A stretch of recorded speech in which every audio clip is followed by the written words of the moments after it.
Allez, c'est parti, Pierre. Je propose que nous commencions.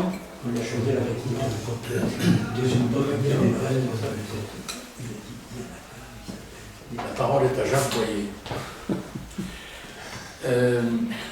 Je vous présente, peut-être certaines personnes d'entre vous le connaissent, ne serait-ce que par les responsabilités des écrits dont il a fait preuve et dont il continue de faire preuve, je ne vous cacherai rien. C'était Balladur, non, Chirac qui avait dit ça, nous sommes des amis de combien? 40 ans. Jacques Fin, vous avez lu sur l'invitation. J'ai écrit une phrase, un écrit qu'il a fait qui me semble à la fois résumer son cheminement et peut-être cette citation, bien se loger dans la soirée de ce soir. Jacques, tu écris « Comment construire ensemble la sécurité humaine, des conditions de paix durables avec le sens de la responsabilité collective ». Sous-tend là tout ce qu'est l'atelier, ensemble, réflexion collective et par-dessus tout, bien entremêler les uns dans les autres le combat social, le combat écologique, mais le combat vital, et on le sent tellement, hélas, en ce moment, pour la paix. Jacques, je te laisse avec tes invités, et après nous aurons un débat, comme la salle le souhaitera. Bonsoir, merci à Pierre de m'avoir sollicité. Je suis venu bien volontiers, ça demande. Et bon, je pense qu'on aura un débat intéressant, mais ce que je vais vous dire sur la situation internationale est très préoccupant. Je suis partisan d'une vision réaliste des choses, c'est-à-dire de dire la vérité telle que je l'aperçois. Je n'ai pas raison sur tout, mais j'ai suffisamment d'expérience pour percevoir ce qui se passe. Je ne vais pas vous parler des conflits, parce que ça nous mènerait trop loin, ça ne me permettrait pas d'avancer sur ce que je souhaite faire, c'est-à-dire vous donner des clés d'entrée dans la discussion, dans la réflexion sur ces questions internationales. Donc je vais aborder les choses de façon générale. Je vais poser 3 questions en fait. La première, c'est au fond, toute simple, dans quel monde vivons-nous? Il faut commencer par là. Si on n'a pas la conscience de ce monde-là, alors on a de la difficulté à être actif par la réflexion, par la parole, par l'action, etc. Je pense que les relations internationales aujourd'hui sont dans une trajectoire dangereuse, dans une mutation accélérée, incertaine, risquée. Il y a un double processus de domination des logiques de puissance qui s'affirme de plus en plus et de recul ou de destruction de tout ce qui correspond au droit international. Non seulement le droit, mais aussi les traités qui ont été signés au cours du XXe siècle, traités de maîtrise des armements, donc de contrôle, de limite des armements, traités de désarmement. En gros, on peut dire que tout ça a volé en éclats. Y compris crise des institutions d'ailleurs, parce que l'ONU est quasiment mis à l'écart dans toutes les situations où précisément elle devrait, comme garante de la sécurité internationale, jouer un rôle majeur. Et nous sommes donc dans une situation de, je n'aime pas le mot situation, pour ça que j'emploie celui de trajectoire. Parce que ce qui caractérise le monde d'aujourd'hui, c'est précisément, comment dire, un mouvement, une accélération de tout ce qui se passe. C'est pas seulement quelque chose de statique, c'est vraiment une mutation accélérée. Et donc, dans cette mutation accélérée, il y a des choses qui poussent et des choses négatives. La course aux armements, on atteint des niveaux auxquels on n'est jamais parvenu dans l'histoire, en tout cas dans l'histoire du XXe siècle, je ne pense pas me tromper, avec des dangers nucléaires qui sont dus essentiellement à cette détérioration du climat international, avec 2 guerres en cours. On n'est pas loin en Asie d'une confrontation. Bon, il faut prier que les dirigeants chinois et américains soient suffisamment, comment dire, rationnels pour savoir limiter ça. Je pense que s'il devrait l'être assez, Trump, je pense pas. Voilà dans quelle situation nous sommes. Mais si on veut comprendre ça dans sa dynamique, je pense qu'il faut faire un peu d'histoire. Et vous allez voir pourquoi. L'actuel ordre international a été fondé en 1945, donc à la fin de la Deuxième Guerre mondiale, avec comme cœur les Nations Unies. Les Nations Unies, c'est quoi? C'est l'interdiction du recours à la force, ça n'est pas n'importe quoi. C'est la sécurité collective, c'est la priorité à la diplomatie, à la négociation, au règlement politique des conflits, donc plus généralement à ce qu'on appelle la responsabilité collective. Mot que j'aime bien parce que je le trouve fort. D'ailleurs, le journaliste de La Montagne qui m'a interviewé, sa première question c'était ça, il m'a dit, vous parlez de responsabilité, expliquez-moi pourquoi. Je pense que ce mot de responsabilité, on pourra en reparler, est décisif aujourd'hui.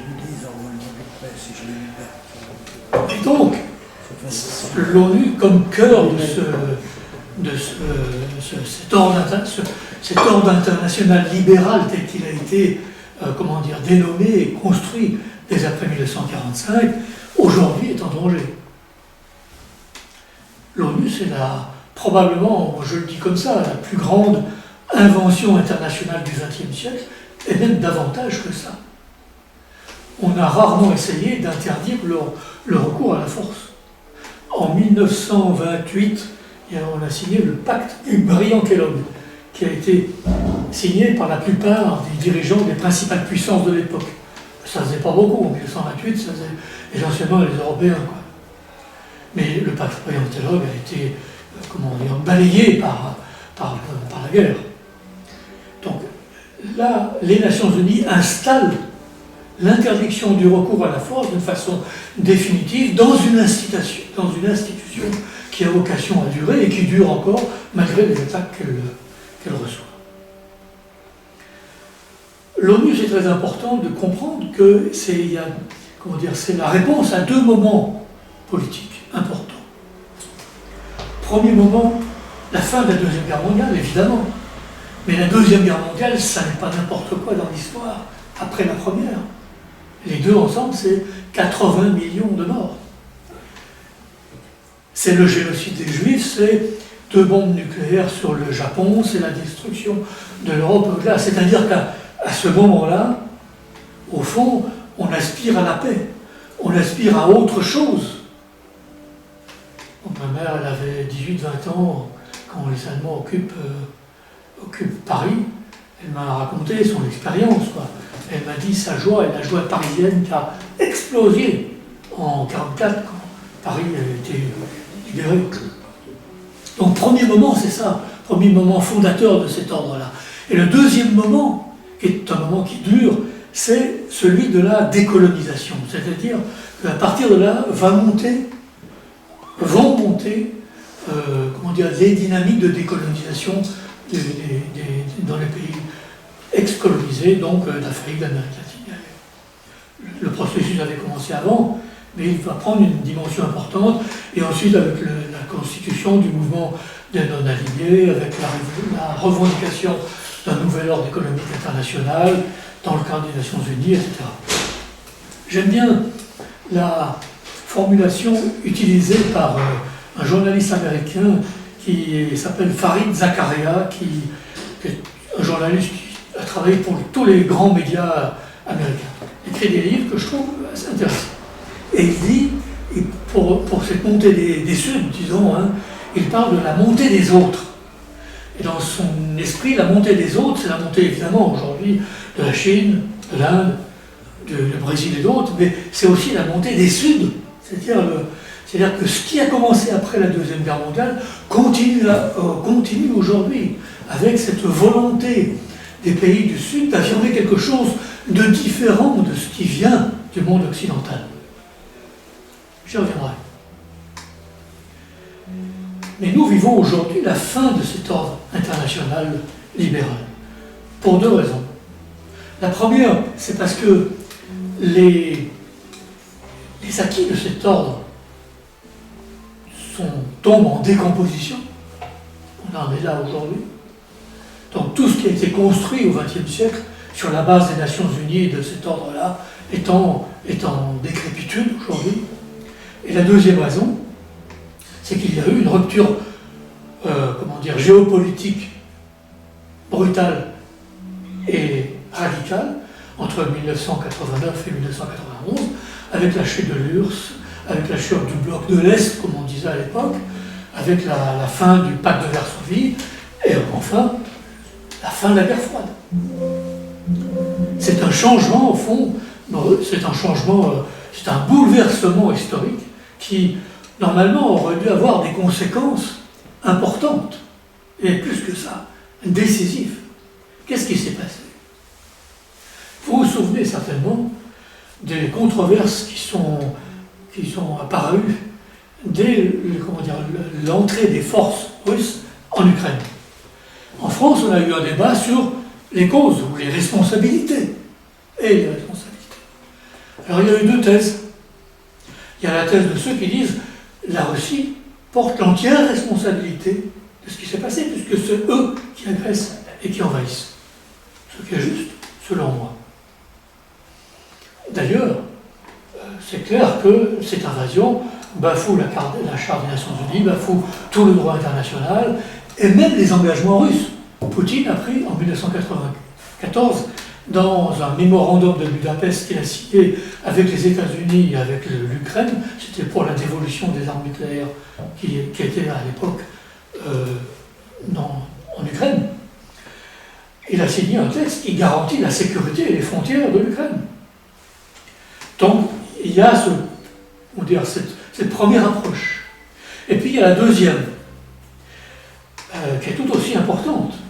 Ceux qui disent, et je pense qu'ils ont raison, qu'au fond, cet effondrement de la guerre froide, avec cet effondrement de la guerre froide, les Américains ont pensé qu'au fond, maintenant, le monde est à eux, et que rien ne peut empêcher leur domination. C'est d'ailleurs ce qu'ils ont clairement affirmé lors de la guerre du Golfe. Vous vous souvenez, en 90-91, cette guerre du Golfe avait différentes motivations, les hydrocarbures, l'influence américaine dans toute la région, les questions de sécurité, l'alliance avec Israël, etc. Mais elle avait une autre motivation. Les Américains ont choisi cette opportunité pour dire nous sommes maintenant la seule grande puissance dominante dans le monde, nous sommes là pour définir les règles et pour les faire appliquer. Et ils les ont fait appliquer, avec la plus grande armada militaire de l'histoire d'ailleurs. Ces deux options sont justes, elles traduisent ce qui s'est passé. Le problème n'est pas de savoir si c'est juste, si c'est faux, si les uns ont plus raison ou plus tort. Pour moi, le problème, il est la carence de la réponse politique qu'il fallait à ce moment-là, ce moment de l'effondrement de la guerre froide, apporter. C'était le moment où il fallait dire, mais comment maintenant allons-nous, puisque cet ordre international libéral n'existe plus, comment allons-nous maintenant gérer notre coexistence? Comment allons-nous gérer en commun nos intérêts de sécurité, alors qu'ils sont différents? Quel nouvel ordre international? Quel ordre de sécurité en Europe et dans le monde? Voilà les questions qu'il fallait se poser dans l'angle de la responsabilité collective, dans l'esprit de la Charte des Nations Unies, mais pas seulement dans l'esprit de la Charte, dans la nécessité qu'on était à ce moment-là de dire mais comment on va pouvoir vivre ensemble sans se faire la guerre? Moi je crois que ce qui s'est passé à ce moment-là, c'est le facteur déclenchant de tout ce qui va se passer dans les années 2000. Si la Russie et les États-Unis, avec les Européens, avec les pays du Sud, avec le Conseil de sécurité, etc., avaient négocié les questions que je viens de poser, probablement qu'il n'y aura pas eu ce facteur déclenchant. Mais les deux, par les logiques de puissance qu'ils ont choisies, ont créé cette machine de la course aux armements, de la logique de puissance dominante, de la politique de force qui est la solution qui domine dans l'ensemble des conflits. Je ne dis pas que c'est ça c'est la réaction, c'est le choix américain et le choix russe qui ont déclenché ce qui se passe au XXe siècle. Je pense qu'au fond, ils ont montré le chemin qui va dominer pendant toutes ces années-là, et encore aujourd'hui, et plus que jamais aujourd'hui.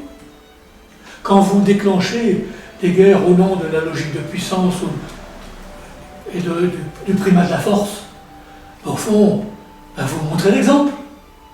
C'est ce qui se passe. Je pense que c'est une leçon politique importante. La politique, c'est ça aussi. Être à la hauteur des événements qui changent l'histoire. Qui a été à la hauteur des événements à ce moment-là? Personne. Sauf les experts, les historiens, les politiques qui ont pensé à autre chose. Ça ne va pas manquer d'ailleurs. Mais je parle des gouvernements. Tout le monde a laissé faire, en particulier les Européens. Tout le monde s'est couché devant les Américains. Et quand vous disiez ah, il y a une responsabilité de l'OTAN, moi je dis je ne sais combien de fois, y compris en ajoutant qu'au fond la guerre en Ukraine, c'est une guerre OTAN-Russie sur le terrain de l'Ukraine. Alors là, je me suis fait rappeler à l'ordre. Hein, un peu comme aujourd'hui, se font rappeler à l'ordre ceux qui disent mais ce qui se passe à Gaza, ce qui se passe au Proche-Orient est inacceptable. Ce sont les Américains et les Israéliens qui ont engagé la guerre contre l'Iran, contre le droit international, contre la Charte des Nations Unies, contre leurs propres engagements. Même chose.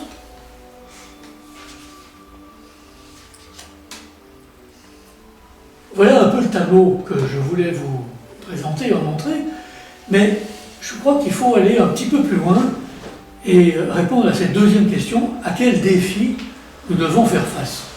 Au fond, je veux dire par là que nous sommes dans une crise systémique liée au capitalisme. Certains disent c'est une polycrise. Une polycrise, ça veut dire quoi? Poly, ça veut dire, c'est le préfixe qui dit plusieurs. C'est-à-dire, ça serait plusieurs crises qui s'ajoutent ou qui s'imbriquent les unes dans les autres, des crises différentes, mais non. Bon, c'est une crise systémique. C'est une ère d'insécurité globale qui s'est ouverte. Et pas seulement quant aux questions de la sécurité internationale, c'est ce que je viens de traiter. Mais insécurité globale, ça concerne les enjeux climatiques et écologiques, les enjeux sanitaires. On en reparle aujourd'hui en Afrique avec Ebola, les enjeux économiques et sociaux. Par exemple, je savais que c'était important, mais je n'avais pas mesuré l'aggravation. L'enjeu de l'insécurité alimentaire, c'est-à-dire la faim, est en train de monter aujourd'hui. Parce que ça se dégrade, vous vous rendez compte, 21e siècle. Et puis l'enjeu, des très hautes technologies. Je vais y revenir.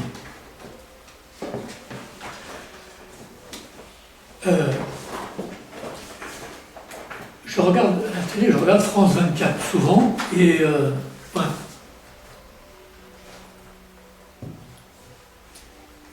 Je regarde souvent une émission qui s'appelle Aux avant-postes. Le sous-titre, c'est Journal de l'intelligence économique. C'est un jeune gars qui s'appelle Ali Laïdi qui fait cette émission.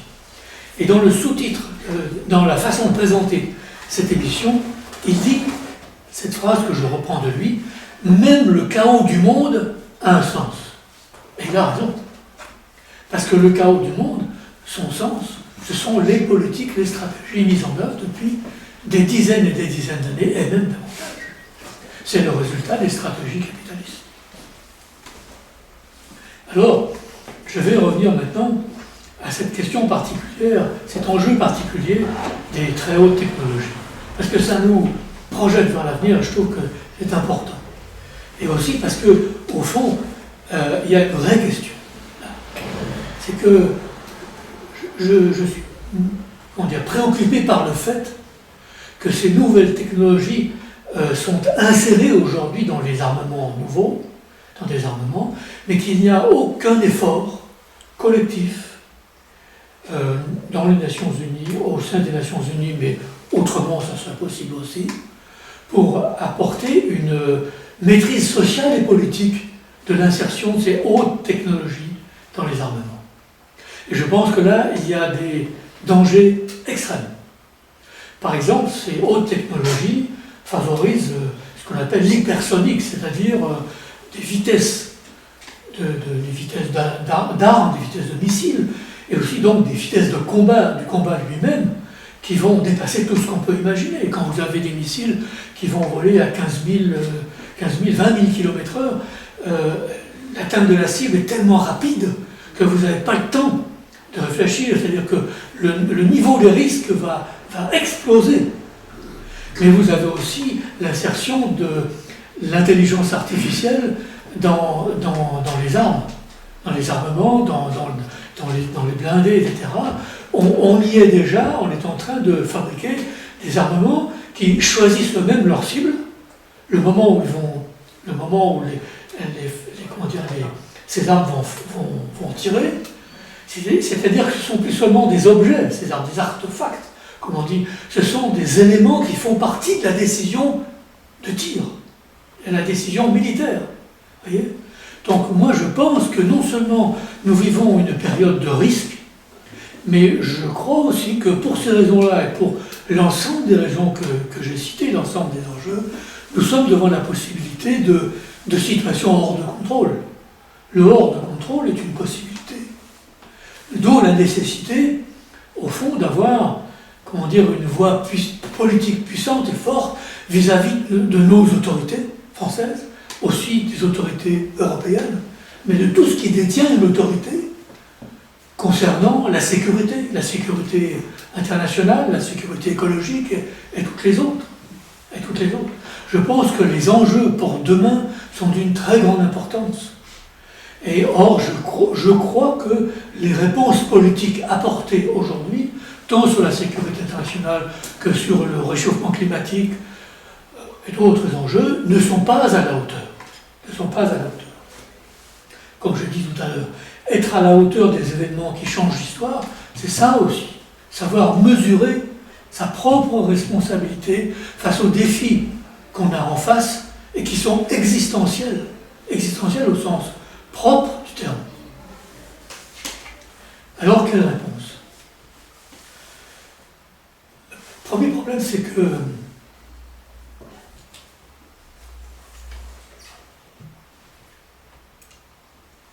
on voit bien la nature des problèmes.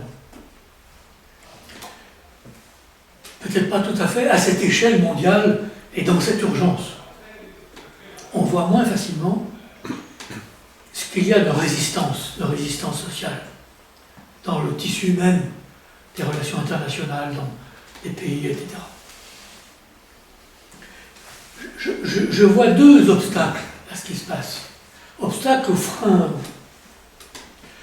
D'abord, il y a la montée des Suds. Je parle comme ça, c'est-à-dire on parle aujourd'hui de Sud global, et aussi des BRICS, ça rejoint particulièrement un petit nombre de pays. Mais c'est très important, parce que ces pays-là, ça ne représente pas une institution, c'est un groupement de pays qui ont des intérêts convergents sur un certain nombre de questions politiques et importantes, mais ils ne sont pas d'accord sur tout, ils ont des intérêts qui peuvent être tout à fait divergents, voire semblables, etc. Rien n'est donné d'avance. Mais cette montée des Suds, elle exprime quelque chose de différent. Elle exprime d'abord le rejet de la domination occidentale qui dure depuis 5 siècles dans des formes différentes et qui prend des formes dangereuses aujourd'hui, je vais vous en dire un petit peu plus après, et qui ont une vision différente de ce qu'il faudrait faire pour installer un ordre qui correspond davantage aux intérêts de tous les peuples. Je ne peins pas en rose la réalité des mondes du Sud, mais je trouve qu'il y a là des voies différentes. Ce n'est pas un hasard si la France a été, chassée des pays du Sahel. C'est aussi parce qu'il y a là un problème du rejet de l'influence française comme puissance occidentale, ancienne puissance coloniale en Afrique. Il y a en Afrique aujourd'hui, comme en Amérique latine, comme ailleurs, en particulier sur ces deux continents, une aspiration à plus d'indépendance, de souveraineté, de liberté, et d'accéder à une capacité de faire ses propres choix. C'est ça que je vois là. Je pense que ça va se dessiner de plus en plus, d'ailleurs. Le deuxième frein, le deuxième obstacle, ce sont les contradictions auxquelles se heurtent les puissances dominantes. D'ailleurs, il suffit de regarder ce qui se passe dans les guerres. La Russie est en échec stratégique en Ukraine. Je peux vous le démontrer si vous voulez. Je viendrai dans la discussion. Les États-Unis sont en difficulté en Iran et au Proche-Orient. Et j'ai fait un exercice. Chaque année, il y a en février une grande réunion à Munich qui s'appelle la conférence de la sécurité de Munich. Donc viennent à cette conférence des chefs d'État, des chefs de gouvernement, des ministres des Affaires étrangères, des experts, des directeurs financiers de boîtes, toutes sortes de personnalités qui comptent. C'est une conférence très occidentale, mais qui compte dans le monde occidental pour échanger, etc. Ne viennent pas seulement des dirigeants occidentaux, le secrétaire général des Nations Unies et d'autres, ils viennent aussi. Cette conférence publie chaque année un rapport. Ce n'est pas les conférenciers qui font le rapport.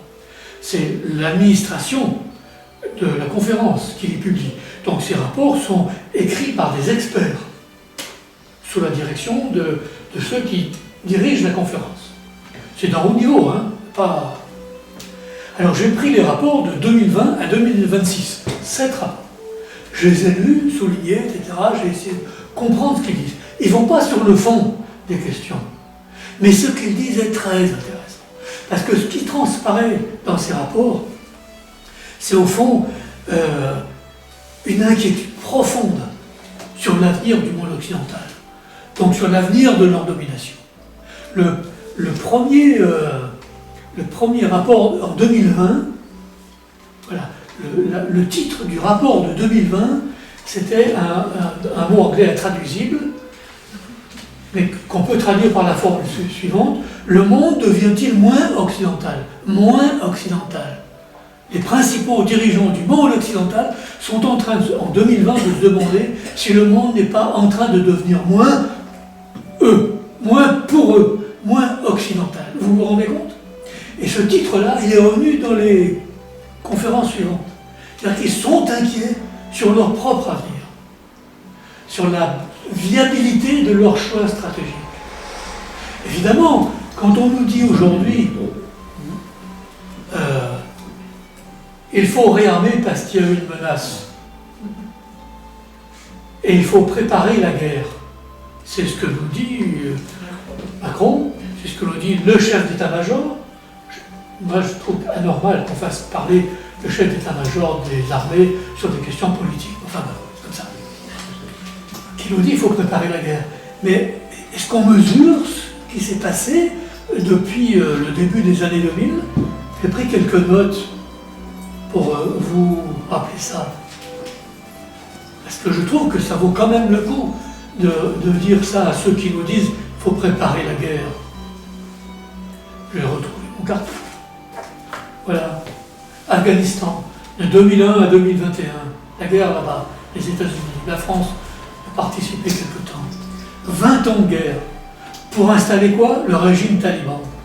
Et un retrait américain de l'Afghanistan catastrophique. Un désastre en Afghanistan. C'est un désastre politique, social et stratégique. Et humain. L'Irak. 2003, début de la guerre, l'intervention en Irak des États-Unis contre les Nations Unies, sans résolution des Nations Unies. Fin en 2023, alors il y a eu différentes époques, des époques de chaos, etc., etc. 20 ans de chaos, 20 ans de crimes de guerre, pour aboutir à quoi? La création d'Al-Qaïda et de l'État islamique. Merci. La Libye, 2011, déstabilisation de la Libye, déstabilisation de tout le Sahel. L'Ukraine, 2022. Échec stratégique. Je vous explique là pourquoi je parle d'échec stratégique de Poutine. Qu'est-ce qu'il voulait faire, Poutine, avec cette guerre? Il voulait réaffirmer la Russie comme une très grande puissance. La Russie, militairement parlant, bloque devant Kiev. Il essaye d'aller, de dire je change de stratégie, je vais aller prendre le Donbass. 4 ans après, 4 ans et demi après, il n'a pas terminé, il est en train très partiellement de reculer. C'est un échec militaire seulement. On verra après. Mais ça veut dire que la démonstration n'est pas là. Mais surtout, il y a aussi, comment dire, s'il ne réussit pas cette démonstration, il avait dit aussi très clairement, y compris en face des Américains, nous voulons le recul de l'OTAN. Mais l'OTAN a avancé en Suède, en Finlande. Il voulait réintégrer l'Ukraine dans, comment dire, la zone d'influence russe. Mais l'Ukraine, c'est fini. Il ne la recouvrira pas. L'Ukraine, y compris militairement aujourd'hui, est dans les mains des Occidentaux. C'est leur choix. Je n'ai pas de jugement là-dessus. C'est-à-dire que cette guerre a renforcé l'identité nationale ukrainienne. Il faut se rendre compte. Je sais que dans les progressistes à gauche, y compris dans le Parti communiste français, auquel je n'appartiens plus, beaucoup de personnes qui se définissent comme pro-russes. Et quand on critique la Russie, on est toujours devant des hésitations. Moi, je le fais comme ça, franchement, parce que je pense que c'est nécessaire. Là, Poutine et son armée et son gouvernement sont en très grande difficulté. Alors quand on vient nous dire après, il faut se préparer à la guerre parce que Poutine va nous attaquer en Europe, je dis, il faudrait qu'on se mette d'accord sur la nature et le niveau de la menace. Avant de nous dire, il faut dépenser plus de 413 milliards d'euros dans les années à venir, et on rajoute là, dans la modification de la loi de programmation, encore 32 milliards, je crois. 36. Voilà, 36. Vous voyez, moi je demande qu'on réfléchisse. Qu'on ait un vrai débat populaire, pas seulement au Parlement d'abord, mais pas seulement au Parlement. Il faut que, comment dire, les dirigeants puissent s'expliquer et prendre, comment dire, les leçons de ce que disent les gens en France et en Europe. Parce qu'une guerre, ce sera forcément pour toute l'Europe. Donc, quelle réponse? Alors, moi je pense qu'il n'y a pas de recette, il n'y a pas de proposition applicable comme ça, et après ça va marcher, vous allez voir. Non, c'est une bataille politique, c'est un combat politique de tous les instants et qui n'est pas fini et qui commence à peine. On peut même dire qu'il a commencé il y a longtemps. On est en pleine confrontation historique avec le capitalisme. C'est là la cause qu'on a en face de nous. Donc je pense que dans la bataille politique dans laquelle nous sommes, il y a des nécessités à ne pas lâcher. Donc, premièrement, il faut aller au fond des questions posées toujours. C'est-à-dire clarifier les enjeux, clarifier les responsabilités, clarifier les causes, quel que soit le débat politique, quelles que soient les pressions politiques. Il faut se battre pour ça. En dépit des controverses idéologiques. Elles ne vont pas manquer parce que les batailles idéologiques vont monter, y compris les batailles culturelles, dans les chocs, comment dire, politiques et idéologiques qui nous attendent en France et en Europe, avec la montée des extrêmes droites, on n'est pas sorti de là. Donc, je crois qu'il y a une grande bataille sur la vérité, sur les responsabilités, qui est déjà engagée et qui ne va faire que monter. La deuxième nécessité, à mon avis, c'est pousser à la convergence des batailles politiques et à l'unité. Ça, c'est incontournable. Je ne parle pas de ce qui se passe en France, je pense sur le plan international, mais ça se passe aussi en France et en Europe. Par exemple, il y a plusieurs façons de se battre pour la paix.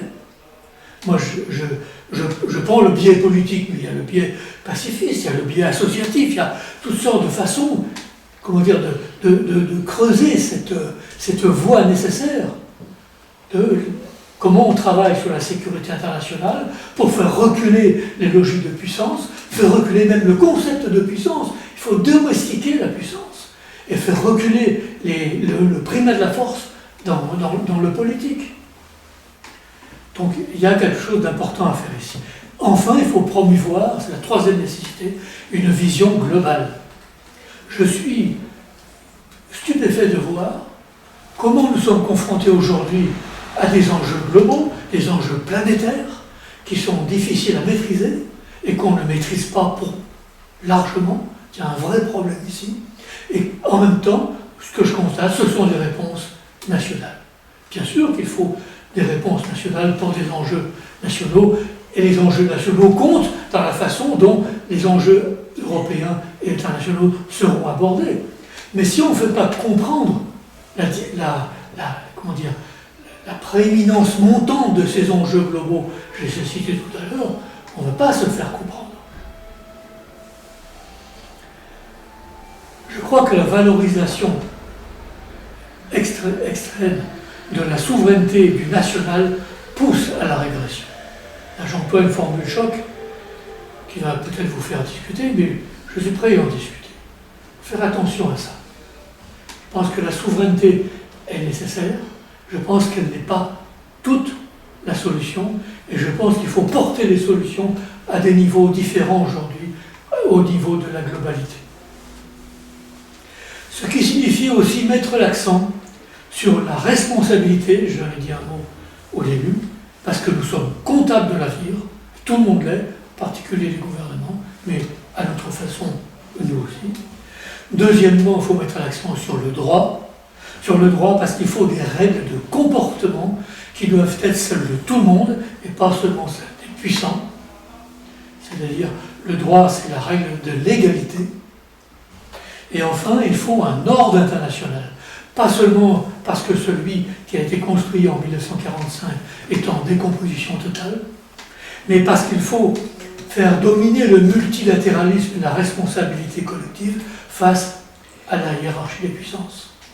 C'est l'esprit, tu l'as souligné en me citant tout à l'heure dans ce que j'ai dit cet article, comment dire, qui doit dominer dans notre obsession politique de mettre en cause ce que je souhaite qu'on mette en cause, c'est-à-dire cette logique des puissances, ce primat de la force, qui domine y compris dans les politiques nationales d'ailleurs. Voilà, donc il faut se montrer capable aussi de penser une et des alternatives face à cette trajectoire dangereuse des relations internationales aujourd'hui. Voilà, je m'arrête ici.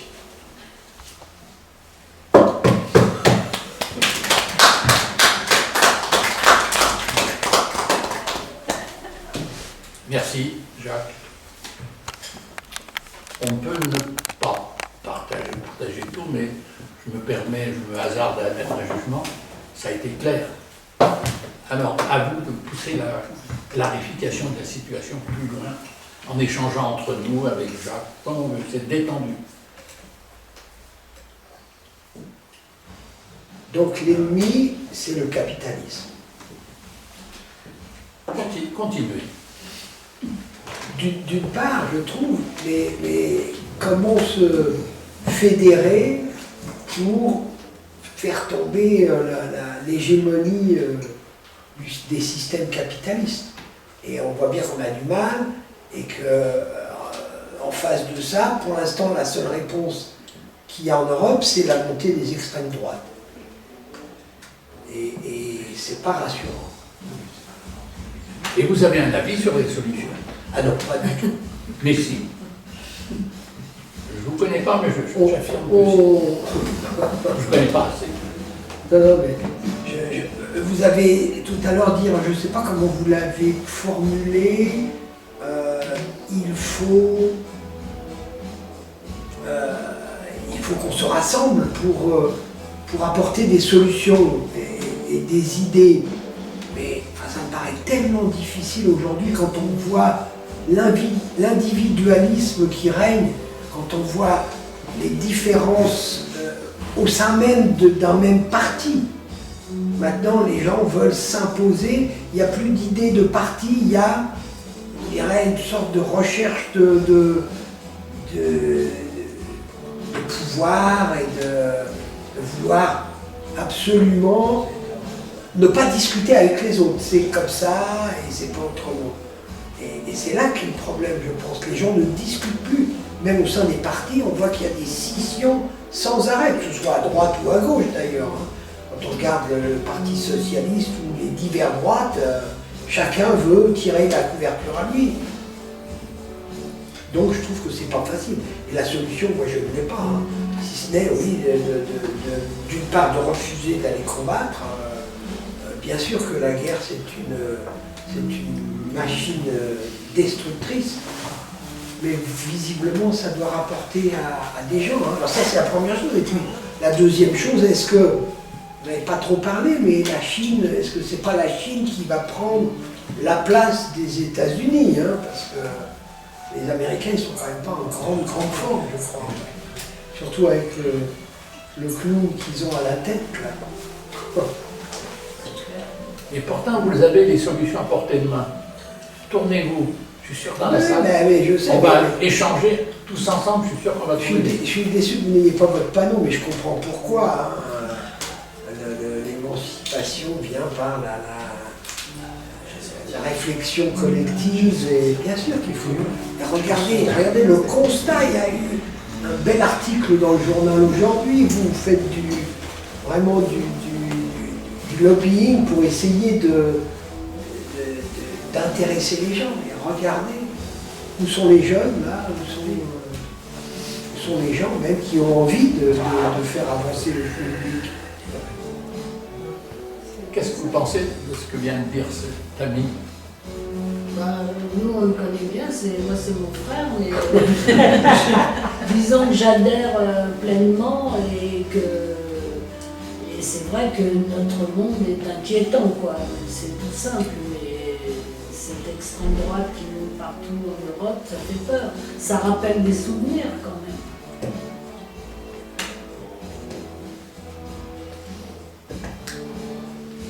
C'est vrai que ça fait peur que ces Américains, avec le président qu'ils ont actuellement, qui est fou furieux et qui veut tirer sur tout le monde, ça fait peur. Oui, il fait peur, oui, c'est vrai. Et c'est vrai que Poutine, il y a les deux choses. Il y a, tout à fait, je partage votre avis, il y a l'invasion de l'Ukraine, et de l'autre côté, il y a l'OTAN c'est ce qui lui a fait peur à lui, je pense, et lui, il rêve du grand empire russe, et la première prise pour lui, c'était l'Ukraine. Alors, en disant que... moi, j'ai un ami qui habite à Moscou, qui est russe, avec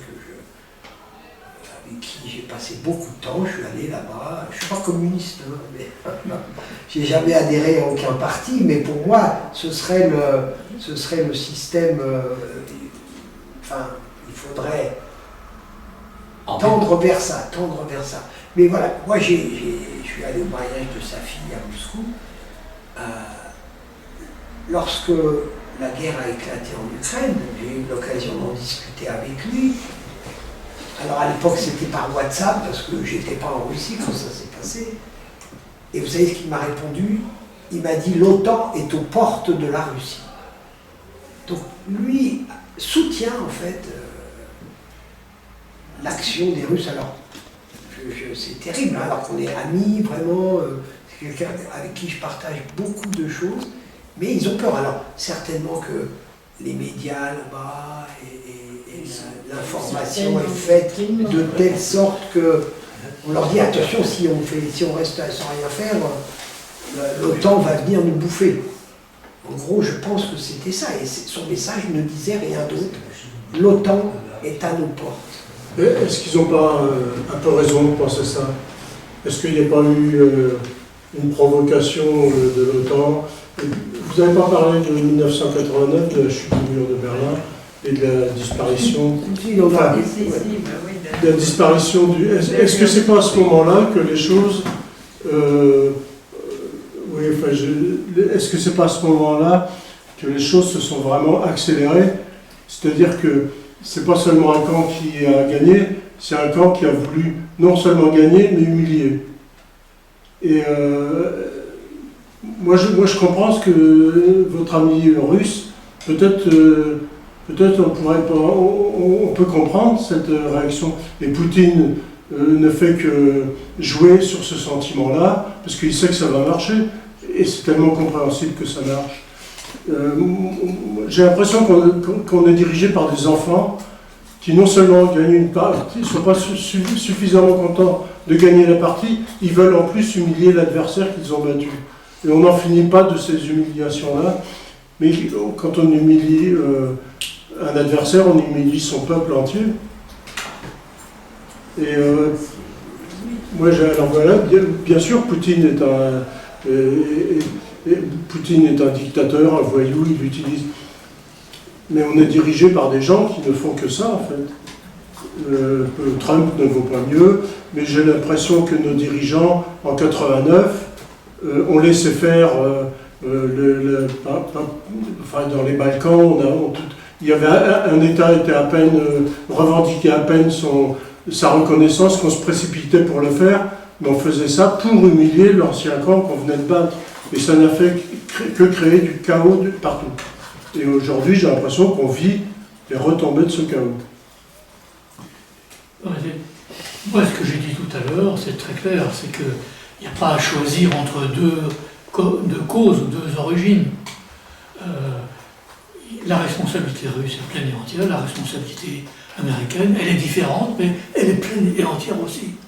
Moi, je vous répète ce que je pense, c'est qu'il faut que les gens de gauche, les progressistes français, aient leur propre vision. Nous n'avons pas à prendre parti pour Trump ou pour Poutine. Il faut qu'on ait notre propre approche, notre propre analyse. Moi, je vous ai donné la mienne. Le problème qui a été posé, c'est que personne n'a dit, mais il nous faut un nouvel ordre international pour empêcher la guerre en Europe. Et si les États-Unis et la Russie, ils en ont eu l'occasion, puisque en je ne sais plus quel mois, il y a eu des rencontres au plus haut niveau entre les Russes et les Américains avant l'invasion russe en Ukraine, pour discuter des questions de sécurité et comment on peut régler les problèmes. Biden a fait des propos. Il y a eu un sommet en plus, Biden, Poutine, je crois que c'était en juin qui a précédé. Il y a eu des moments de discussion comme ça. Mais je pense que les dés étaient jetés. Poutine voulait cette guerre, voulait cette invasion, et les Américains ne demandaient pas mieux, parce que ça leur faisait l'occasion de transformer l'ordre international. Je crois que les choses, elles se décident à ce niveau-là. Et je crois qu'on est dans... Je parlais tout à l'heure d'une ère de l'insécurité globale. Nous sommes aussi dans une ère des revanches. Qu'est-ce que cherche la Chine? C'est à laver l'humiliation qui lui a été imposée au XIXe siècle. Qu'est-ce qu'a cherché Poutine? C'est lever, l'humiliation qui a été pour lui, et vous l'avez dit à votre façon, je l'aurais dit à peu près de la même façon que vous, l'effondrement de l'URSS. Poutine est loin d'être un communiste, plutôt même un anticommuniste, mais l'effondrement de l'URSS, ça a été l'effondrement de la puissance russe. C'est comme ça que ça a été vécu. Et donc c'est ça qu'il a voulu aller rechercher. Tant qu'on en sera sur ce genre de débat, sur ce genre d'aspiration, sur ce genre d'ambition, je veux reconstituer une puissance, je veux... Il y a différentes façons de le faire, mais on ne sortira pas des logiques de puissance et du primat de la force. Je concède que la Chine procède différemment. La Chine n'a pas une vision de puissance qui est la même que celle des États-Unis. Ils sont un peu plus, je ne sais pas comment expliquer ça, un peu plus respectueux de leurs adversaires, un peu plus prudents dans leur façon d'avancer. Pour eux, c'est comment on construit une Chine puissante, ce qui fait que la Chine a une influence de plus en plus large sur le monde quand même, parce que la puissance a ses propres résultats sur le plan international, mais ça ne se traduit pas par des guerres à l'extérieur. Les États-Unis n'ont jamais cessé d'être en guerre. La Chine n'a jamais été en guerre, sauf une fois face au Vietnam, au Canada. ce nucléaire. Voilà. C'est-à-dire que vous avez aussi des stratégies différentes.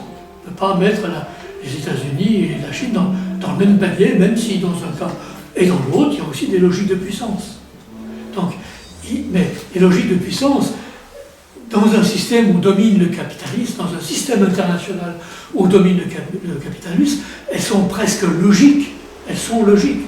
La question, c'est quel ordre international et de sécurité internationale on met en œuvre pour calmer les choses, pour maîtriser les choses, pour domestiquer les ambitions de puissance.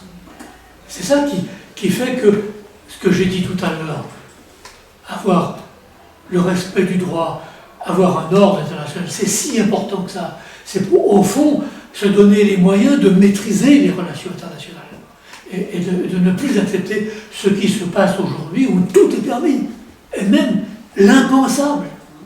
Quand vous voyez la télévision, vous vous dites, mais par exemple, on oublie facilement l'impensable. Aujourd'hui, il s'est calmé, hein, mais je pense au prince héritier saoudien. En 2017 et 2018, vous vous souvenez peut-être pas, en 2017, je crois que c'est cette année-là, il a pris en otage le Premier ministre du Liban pour l'obliger à quitter le gouvernement au Liban. Vous imaginez hein, ça en Europe? En 2018, il fait assassiner un journaliste du Washington Post dans un consulat en Turquie. Il le fait découper en morceaux, on n'a jamais trouvé son corps. Tout ça parce que ce monsieur-là était opposé à la politique saoudienne, qu'il a des origines saoudiennes et qu'il avait viré un peu islamiste, etc. Mais enfin, c'est un journaliste un des deux très grands journaux américains, vous vous rendez compte? Si aujourd'hui on se prenait le journaliste du Monde, on le découpe en morceaux, on dit hop. Vous voyez, c'est-à-dire que la décomposition des règles internationales, des pratiques internationales, du droit international, d'un ordre international, fait qu'après, tout est permis, y compris ce que fait Israël aujourd'hui,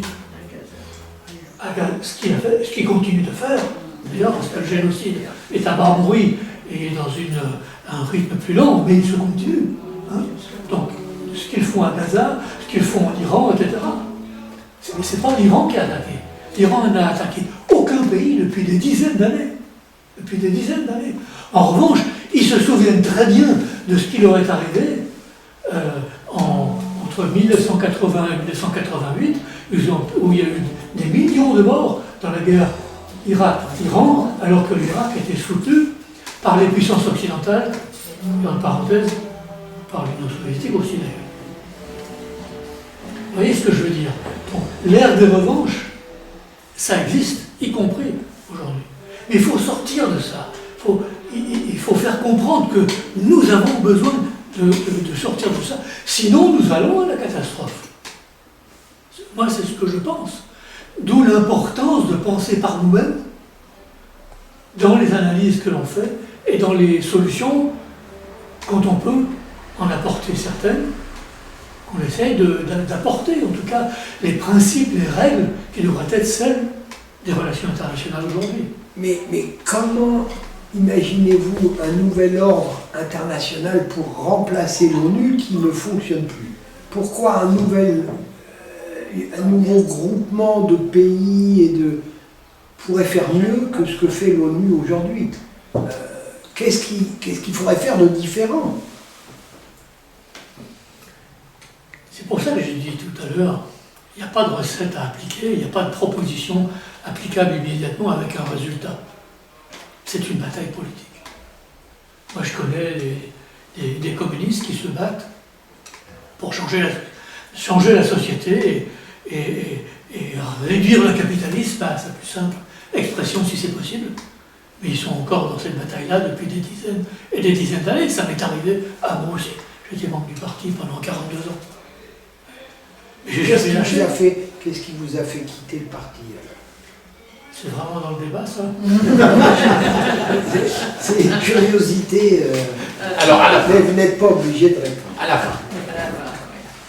Non, parce que, si tu permets, il est en train de vous répondre quand vous disiez, moi j'ai totalement compris votre raisonnement et vos interrogations, mais comment faire?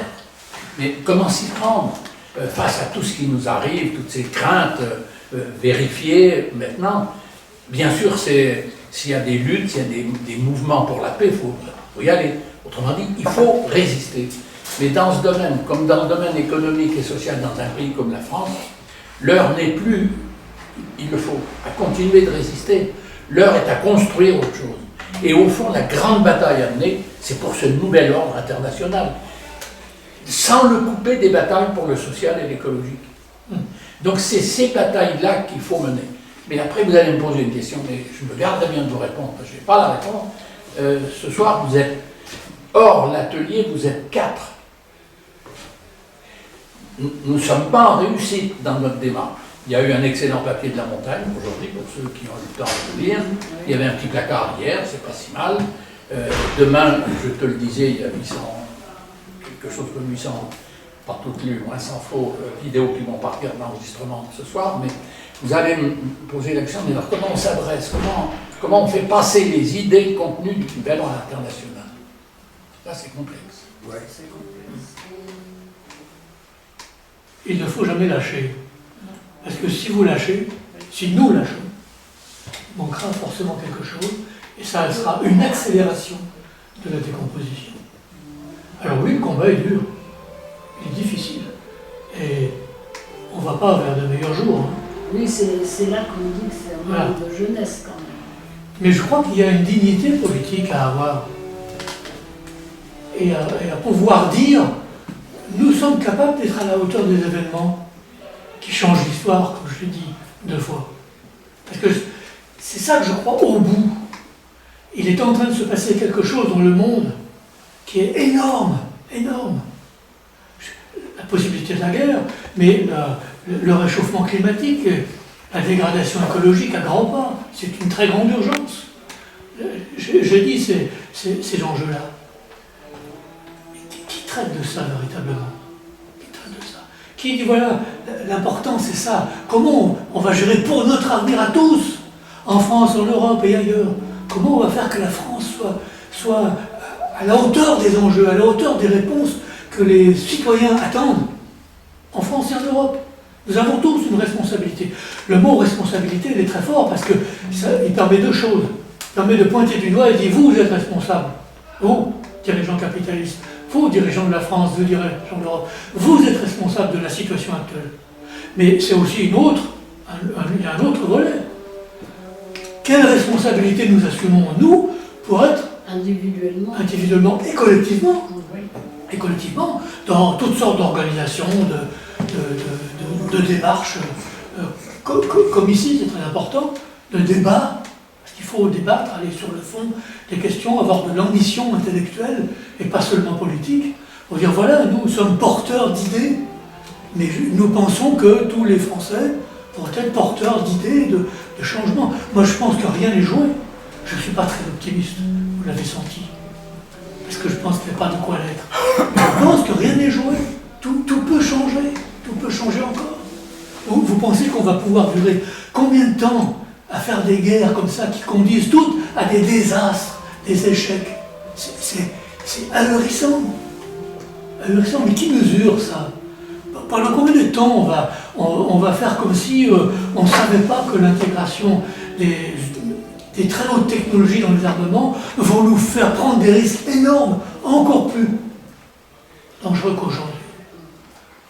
Pendant combien de temps va-t-on, vous savez, comme les trois petits singes, je ne dis rien, je n'entends rien, je ne vois rien. Ça, c'est les politiques d'aujourd'hui. Moi, je pense qu'il y a la place en France pour des gens de toutes sortes d'obédiences politiques. Pour la vie, il faut être à gauche, évidemment. Il faut avoir des valeurs de gauche, des valeurs de solidarité, d'égalité. Je résume. Mais en France, nous sommes capables de ça. Il y a une sacrée histoire derrière chaque citoyen français. Je crois qu'il faut... Dans mon livre, là, d'ailleurs, Le droit et la paix, moi, je me suis posé la question, au fond, je me suis dit, mais je ne sais pas ce que c'est que la guerre. J'ai lu des militaires, j'ai écouté des militaires. Ils ont leur propre discours à eux qui a sa cohérence. J'ai lu des tas de trucs, je ne m'y retrouvais pas. Et un jour, j'ai entendu un préhistorien parler. Je me suis dit, voilà, c'est là où il faut aller chercher. J'ai acheté une quinzaine de bouquins sur la préhistoire. Et j'ai compris. Je me suis souvenu que quand j'étais gamin, j'avais lu un des tomes de l'histoire des civilisations publié par l'UNESCO. J'avais lu le chapitre, presque un bouquin, sur l'âge du bronze. La seule chose que j'ai retenue, parce que c'était vieux, hein, Pas tant que ça. la seule chose que j'avais retenue, c'était que j'avais lié âge du bronze, développement des civilisations, celle de maintenant. Et ça m'est revenu en lisant les livres que je cite dans ma biographie. La guerre n'a pas toujours existé. Elle a ses racines, ses logiques propres. Ce sont des logiques sociales. La guerre, comme on l'appelle, ce sont des constructions sociales. C'est ce que j'explique là, ce que je me permets d'expliquer après avoir lu tous les préhistoriens et préhistoriennes. C'est une femme très intéressante à lire. Donc, je veux dire que c'est aussi dans l'histoire qu'on peut trouver notre force d'élucidation des problèmes d'aujourd'hui et des dynamiques à créer. Quand on comprend ce que c'est que la guerre, on se dit, mais au fond, c'est pas quelque chose qui nous vient d'en haut, qui nous vient du ciel, qui nous vient seulement des militaires, qui nous vient des obligations, de certaines logiques politiques. Non, c'est nous. C'est nous aussi, et nous peut-être avant tout. Voilà ce que je pense.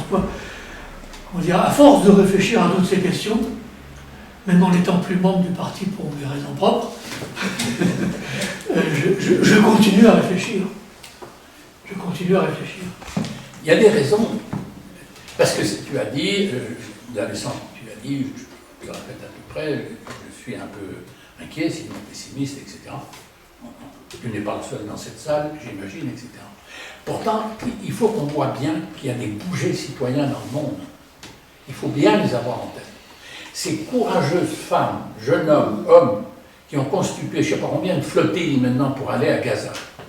C'est donc pas courageux. Ils sont partis, je ne sais plus où, la dernière fois, de Turquie, de Grèce. Vous avez vu à la télé, comment on les traite. Ils le savaient avant de partir. Ils sont allés. Ceux d'avant étaient pareils. Exactement, sinon pire, c'est bien.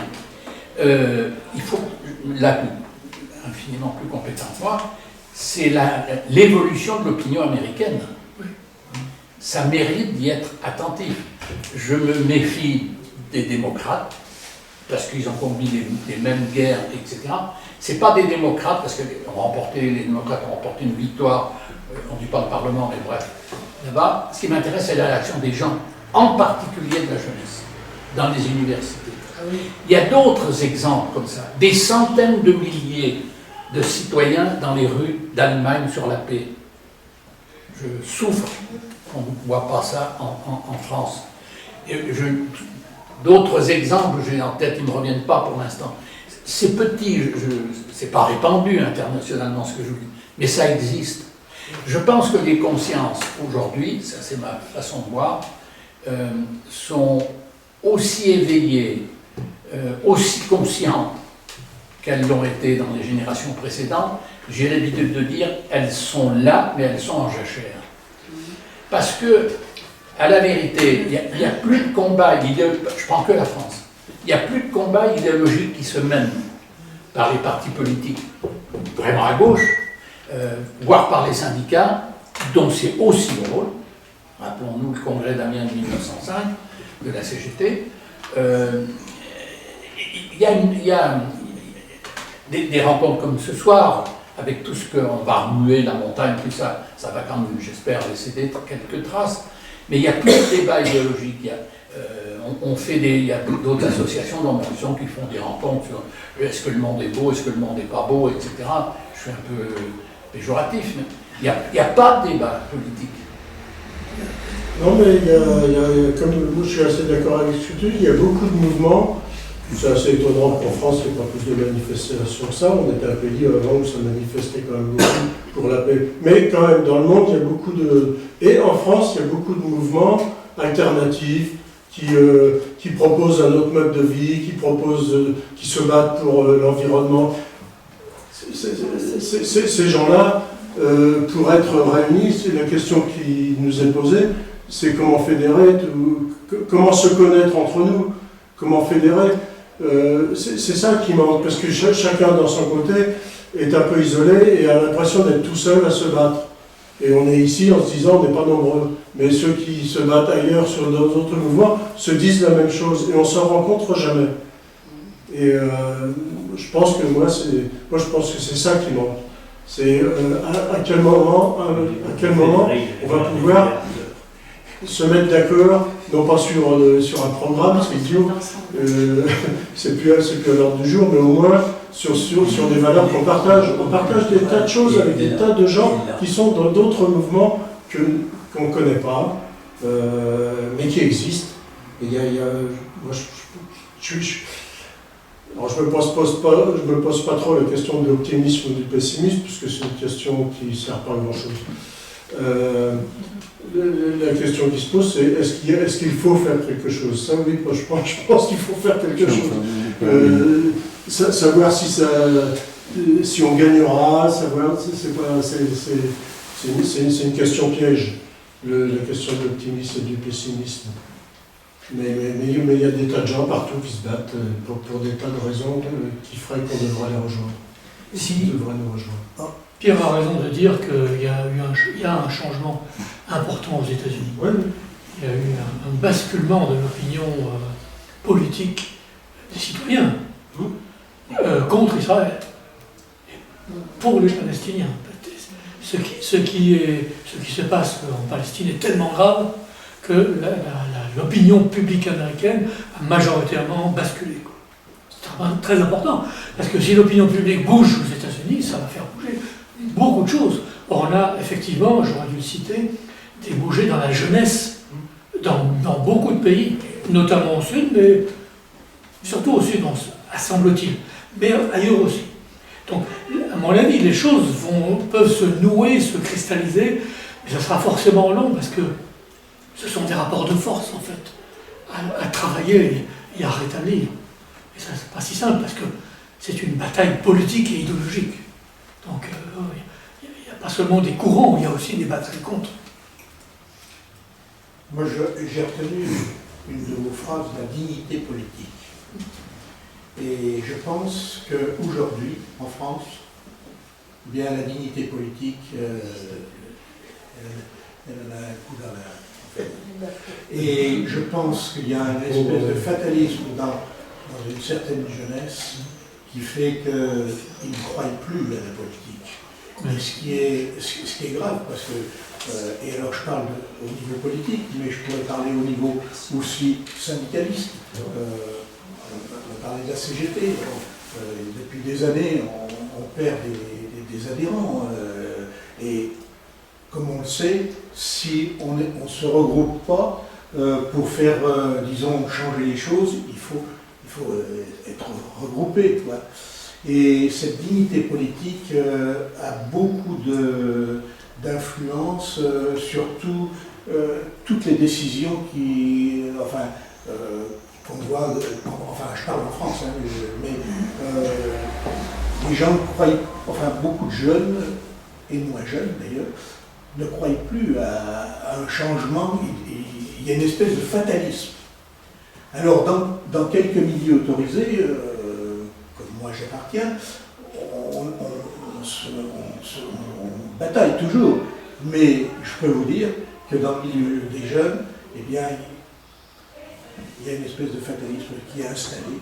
Et ils attendent, peut-être que ça changera, mais la dignité politique, c'est une chose qui est très très importante aujourd'hui en France, parce qu'ils le disent, à gauche comme à droite. Et ce qui est vrai, dans les faits, on peut se poser des questions. Hein. Voilà. Oui, on a évoqué les manifestations aux États-Unis.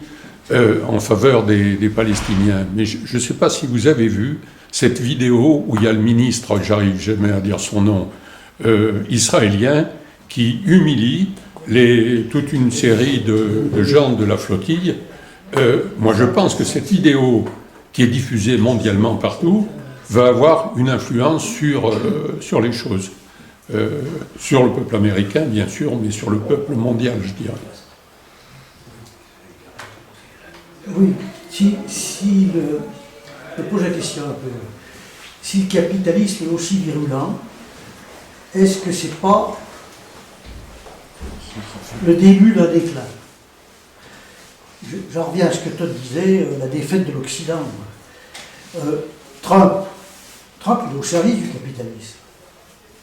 Mais Poutine aussi. Netanyahou, n'en parlons pas, c'est la même chose. Ce sont des fascistes. Et moi, on m'a toujours appris que le dernier rempart du capitalisme, c'était le fascisme. Donc aujourd'hui, par exemple, si on prend en France, il y a des relations entre la famille de Le Pen et l'ignore de Bardella avec le MEDEF, ça veut dire quand même que peut-être, j'espère, peut-être qu'ils sont à bout de souffle, parce que c'est leur dernier rempart, après il n'y en a plus. Alors, c'est ce qu'on fait aujourd'hui, quoi. Il faut commencer par l'éducation populaire. Moi je côtoie des jeunes, ça m'arrive d'en côtoyer parce que je suis conseiller du salarié et que je vais les accompagner avec leur patron, il n'y a pas de syndicat, et je vois des jeunes, je les reçois, moi, à l'Union locale de Coventry, je leur montre le portrait d'Ambroise Croizat, mais il y avait même une femme qui avait 59 ans, elle ne savait pas qui c'était.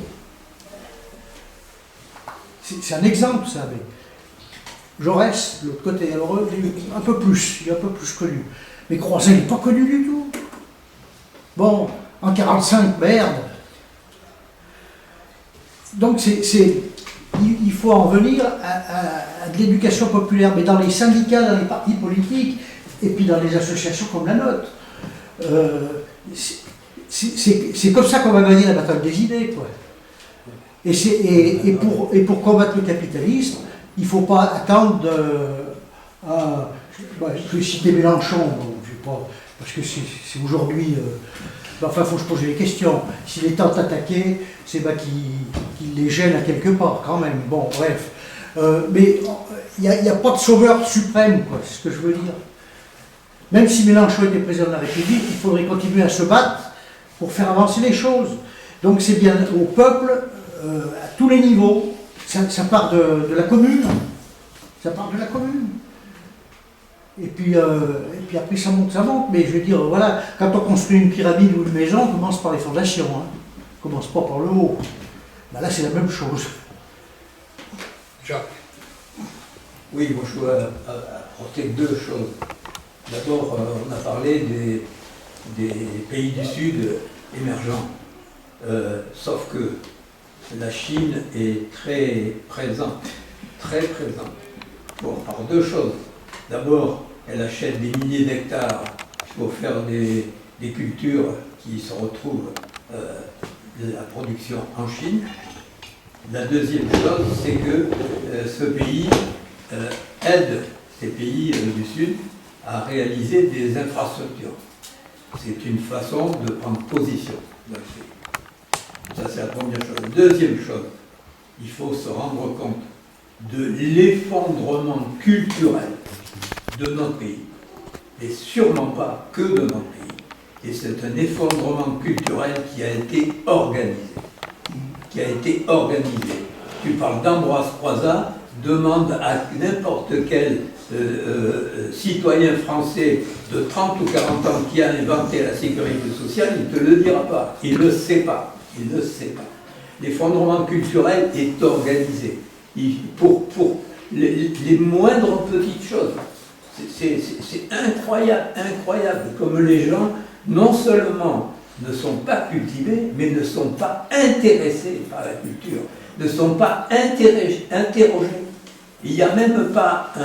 Il y a très peu de médias qui arrivent à faire en sorte que le citoyen se pose des questions. Tiens, là, ce problème, je ne connais pas comment je pourrais le connaître, comment je pourrais savoir comment ça s'est produit, d'où c'est venu, etc. Non, tout ça, on ne connaît pas. D'ailleurs, la meilleure preuve, ça fait... c'est pas nouveau, nous sommes 10 ici. Et moi, on a eu des intervenants absolument remarquables, comme on a ce soir, qui auraient mérité 200, 300 personnes. Et c'est pas exagéré de ma part. Le sujet était super intéressant, super motivant. Voilà. Et donc, avec ça, il faut qu'on reconstruise. Mais ça sera extrêmement long et difficile, et ça nécessitera beaucoup de volonté. Beaucoup.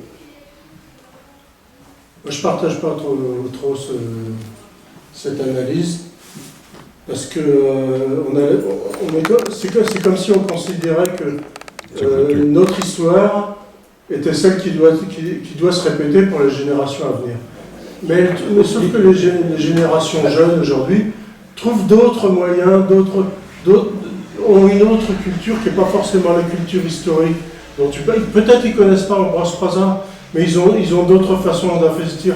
Moi, je sais pas, je pense à la ville de Saint-Denis, dont le maire Bali Bagayoko comment il fait bouger sa ville. D'abord, il a été élu, c'est quand même incroyable, il a été élu par des jeunes.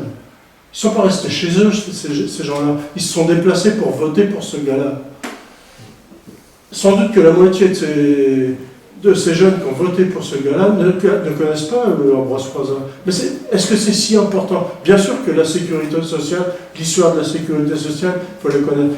Mais je pense qu'on est très loin de leur façon de penser et on a trop de hauteur par rapport à eux. On ne les comprend pas et on ne s'intéresse pas assez au mouvement de la jeunesse. Il y a des mouvements de la jeunesse qui se mobilisent pour l'environnement, qui se mobilisent pour la citoyenneté, avec d'autres formes totalement différentes des nôtres, et pourtant elles existent. Il faut s'y intéresser. Ce qu'a dit Alain Passard de réfléchir, c'est pas tes mots, mais ça va rejoindre. Le capitalisme est dans sa phase finale et il a recours à sa roue de secours, le Front National. Mais le capitalisme a une force extraordinaire. D'abord, je ne perdrai pas sa force, juste avant, une bête blessée est dangereuse. Et le capitalisme, quand il va voir, si jamais il est dans l'état que tu as dit, s'écrouler, il va devenir plus vorace, plus violent, on le constate en ce moment. Mais quelle est la principale force du capitalisme? C'est qu'il n'a pas en face de lui d'alternative. Il n'y a personne qui lui conteste son rôle, etc. Il n'y a personne qui dit comment on peut faire un autre monde. Quand je dis personne, j'exagère, je vais me faire relever, mais je prends massivement. Il n'y a pas la bataille n'est pas menée de manière fondamentale, encore une fois, par tous les partis politiques et par les syndicats progressistes pour dire un autre monde est possible. C'est ça sa force. Si aujourd'hui, dans les têtes des jeunes et des moins jeunes, il y avait une perspective, bon sang, peut-être ça serait différent.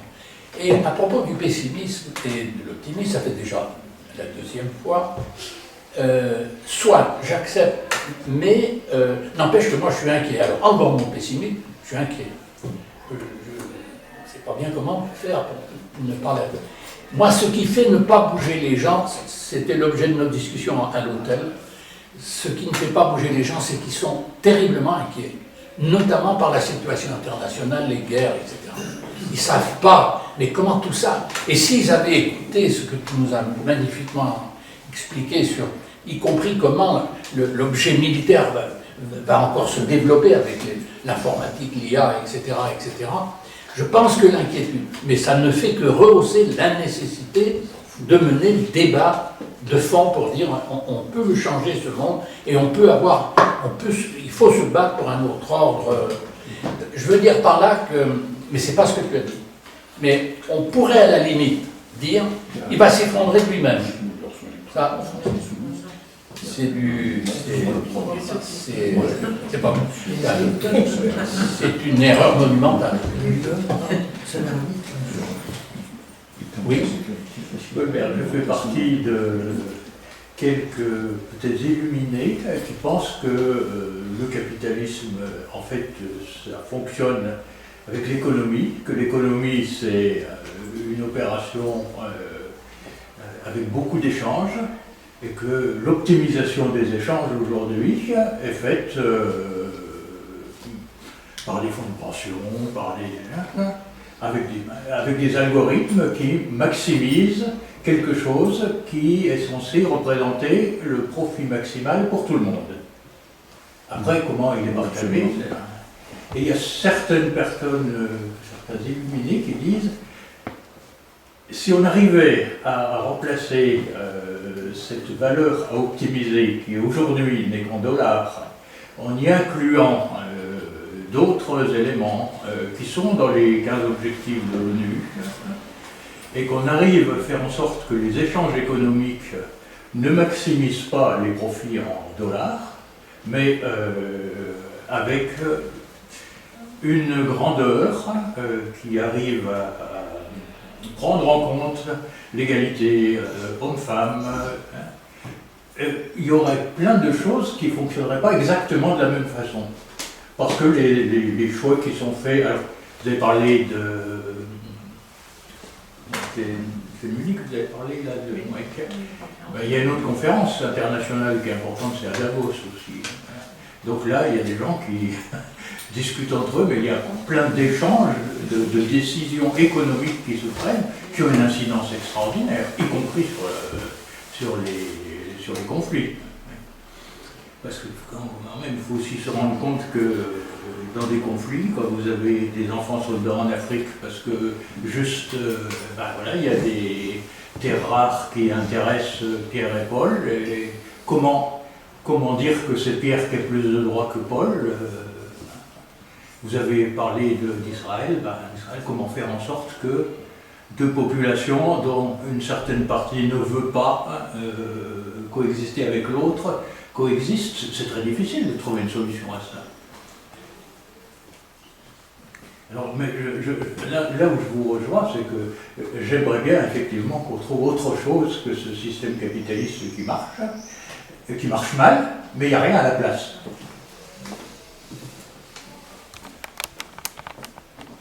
Le capitalisme, c'est pas seulement de l'économie. C'est évidemment un système économique. Mais c'est aussi de la culture, par exemple, des institutions. Et par la culture, vous arrivez à dominer les peuples. Faites comme moi, vous regardez la télé. Pas beaucoup. C'est ce qui fait. Je regarde le replay des émissions intéressantes. On a un instrument idéologique en face d'eux qui est massif. Puissant. Mais t'interviens maintenant. J'ai été invité à des plateaux télé au moment où j'ai sorti mon livre sur la guerre en Ukraine, Poutine, l'OTAN et la guerre. J'ai été invité 5 fois par LCI. Je suis allé 2 fois. J'ai été invité par BFM TV, j'ai refusé. Parce que les 2 fois où je suis allé à LCI, j'ai compris que j'allais être, malgré tous les efforts que je peux faire, instrumentalisé.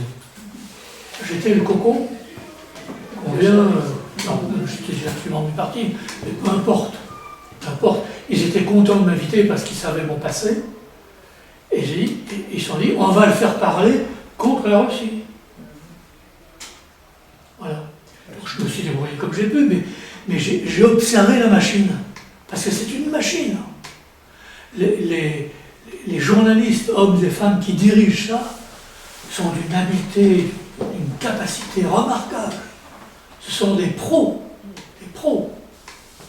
Au bout de 2, mais après ils ont insisté, ils voulaient vraiment me faire venir. Ils m'ont dit, mais on vous promet une mission rien que pour vous, on va faire de vous un expert de notre chaîne. j'ai pas répondu comme ça. Hein. J'ai dit non, moi je ne rentre pas dans cette machine. C'est une machine à vous broyer. Mais si vous me permettez d'évoquer une émission de télévision que je viens de regarder très récemment, c'était sur c'était la reconstruction de Mossoul. Et c'était remarquable. Oui. C'est voir que en 5 ans, quand l'UNESCO, enfin pas que l'UNESCO, mais on arrive à faire coexister. Il y avait un message d'espoir extraordinaire. Mais vous avez des moments comme ça. Moi j'ai regardé les Molières, vous savez, Molières. C'est long, hein, c'est pénible. Mais il y a eu des moments politiques remarquables. Je me suis dit, on va se faire bouffer par le politique, mais la culture va nous... à condition qu'on prenne ça en main aussi, quoi.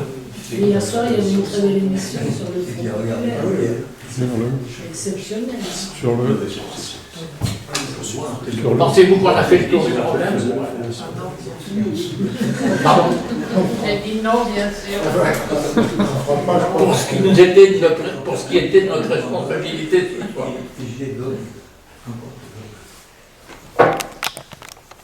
Je vais vous dire, vous avez mon livre ici qui est en vente, c'est le dernier. Donc il traite ces questions de la guerre. Là. Comme je n'étais pas sûr qu'il y en aurait un, j'ai apporté mon livre précédent, qui s'intitule Israël, le Hamas et la question de Palestine. Il est pleinement d'actualité et je vous informe, si ça vous intéresse. Dans ce livre, j'ai publié intégralement, et en français, un texte qui a été écrit en 2017 par l'autre fasciste, Bezalel Smotrich. Bezalel Smotrich, ministre des Finances, en charge aussi des territoires occupés. Ce texte décrit la politique des fascistes israéliens d'aujourd'hui, mais c'est aussi la politique qui a commencé à se mettre en œuvre en Israël même. C'est un texte long, mais je vous assure, ça vous glace le sang de lire ça. Je pense qu'être le seul en France à avoir publié ce texte, qui donne une orientation terrible, parce qu'il traite le rapport d'Israël aux Palestiniens. Je ne vous dis pas, hein. Oui, il y a ça. Et dans ce livre, j'explique que la question de Palestine, j'appelle le problème comme ça, la question de Palestine, parce qu'il faudra bien qu'une Palestine existe, officiellement, souverainement. C'est aussi la question d'Israël. Parce qu'il n'y aurait pas de question de Palestine si Israël n'était pas ce qu'il est aujourd'hui. Or, dans la conclusion, je fais un parallèle entre l'histoire de l'Afrique du Sud et l'histoire israélienne. Il y a eu, dans le passé jusqu'aux années 80, une intimité politique, stratégique et même idéologique entre Israël et l'Afrique du Sud raciste, du système d'apartheid. Et à partir du moment où le système d'apartheid tombe, il se crée non pas une divergence, mais une opposition totale. D'où le choix de l'Afrique du Sud d'aujourd'hui d'attaquer Israël à la Cour internationale de justice. Ça, ce sont les faits. Mais qu'est-ce qui traduisent ces faits? Ils traduisent le fait que quand on vous accuse de mettre en cause l'État d'Israël parce que vous voulez la suppression de cet État d'Israël, vous avez la preuve, par ce qui s'est passé en Afrique du Sud, que vous pouvez avoir une mutation de l'État pour construire quelque chose de plus démocratique. Ils n'ont pas réglé tous les problèmes en Afrique du Sud, mais ils ont abattu le système d'apartheid. Ils ont abattu ce qui faisait le cœur de ce système non seulement raciste, mais militarisé à un degré extrême qui faisait la guerre à ses voisins. C'est-à-dire que vous avez la possibilité, effectivement, d'une mutation politique, institutionnelle, historique, Moi, c'est ce que je pense, c'est ce que je dis. Je suis totalement contre la politique israélienne. Je pense qu'il faut la combattre. Mais je pense qu'il y a une solution pour que tous ces peuples vivent ensemble. Ils ont fait la preuve en Afrique du Sud que c'est possible, même si le cas est différent, parce que là, c'est un seul État. Là, la question d'un État ou deux États n'est pas réglée. D'ailleurs, elle n'est pas près d'être, à mon avis, dans un futur immédiat. Et je traite cette question-là au fond parce que je pense qu'il fallait au fond de cette question-là. Par modestie, il a oublié de dire que ce livre, il est épuisé. Oui. Ce qui veut dire que ça a dû correspondre à des attentes, mais grâce à André Temio, on s'en est procuré quand même. Et au libraire. Au libraire, elles sont. Grâce à l'intervention d'André Temio auprès du libraire, ça a marché. Combien Héros 15. 15. 15 euros. 15. Voilà. Pardon, je n'ai pas vu. Ça, ou le livre sur Israël. Oui, c'est le même prix. Est-ce que vous seriez d'accord de dire que l'exposé de notre intervenant de ce soir, Jacques Fatt, nous a bigrement intéressés? Bien sûr. Merci. Merci, Jacques. Merci à vous. Merci à celles et à ceux qui sont déplacés ce soir. Prochaine rencontre, 11 juin, 18h, salle Robert Lebourg. Peut-être un excès d'optimisme. C'est fait avec Bertrand Badi. Bertrand Badi, qui était encore avant-hier au soir, Sur Arte, oui. à la télé, professeur émérite des universités Sciences Po de Paris, et ancien vice-président